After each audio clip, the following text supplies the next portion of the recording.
सोलापूरचे जिल्हाधिकारी आणि माझा एक फोन कॉल सध्या महाराष्ट्रात व्हायरल होतो। मी काय जिल्हाधिकाऱ्यांना कुठल्या 2 नंबर धंद्याला संरक्षण देण्यासाठी फोन केलाय का?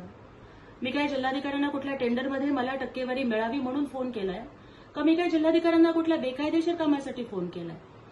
जर पाकडीमध्ये गेल्यानंतर तिथल्या शेतकऱ्यांनी, पूरबाधितांनी जर आम्हाला सांगितलं की जेवण सुद्धा वेळेवर पोहोचत नाही, तर मग त्या शेतकऱ्यांचा, पूरग्रस्तांचा आक्रोश प्रशासनापर्यंत पोहोचवणं हा माझा गुन्हा आहे का? आणि जर गोरगरिबांचा आवाज बनणं हा जर गुन्हा असेल तर तुम्ही लाख वेळेला करेल। अरे मागच्या 5-6 दिवसांपासून कधी सिंदखेडला, कधी पाकडीला, कधी डारफळला, काल धाराशिव जिल्ह्यामधील देवगाव असेल, करंजा असेल, इथे सगळीकडे जीवाची पर्वा न करता पावसा पाण्यामधून आम्ही जातोय।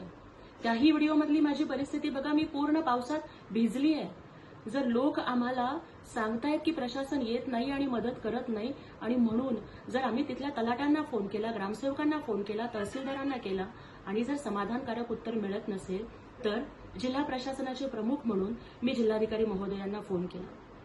मग त्यावेळेस तुम्ही बघा, मी जिल्हाधिकाऱ्यांना कोणतीही एकेरी भाषा वापरली आहे का? एका राजकीय पक्षाचे जरी प्रवक्ता असले तरी मी काय माझ्या पक्षाच्या नेत्याच्या नावानं त्यांना धमक्या दिल्या आहेत का? मी जिल्हाधिकाऱ्यांना कुठली शिवीगाळ केली आहे का? साहेब, लोकांना जेवण मिळत नाहीये, मदत वाढवा म्हणून मी विनंती करणं ही माझी चूक आहे का? शेवटपर्यंत माझ्या तोंडामधून साहेब आणि विनंती असे नम्रपणाचे शब्द तर बाहेर पडत असताना तुम्ही काय करताय? तुम्ही किती किट आणले? मग तुम्ही तुमच्या पक्षाकडून मदत करा का? असं जिल्हाधिकारी म्हणत असताना मग राजकारण मी करते का दुसरं कोण करतंय याचं उत्तर महाराष्ट्राच्या जनतेनं शोधावं। हा फोन आमचा झाल्यानंतर पुन्हा जिल्हाधिकाऱ्यांनी मला नंतर फोन केला। प्रशासनाकडून कोणती कोणती मदत दिली जाते याचीही त्यांनी आम्हाला माहिती दिली। ती माहिती आम्ही तिथल्या ग्रामस्थांना दिली, ग्रामस्थांना समजावून सांगण्याचं काम केलं।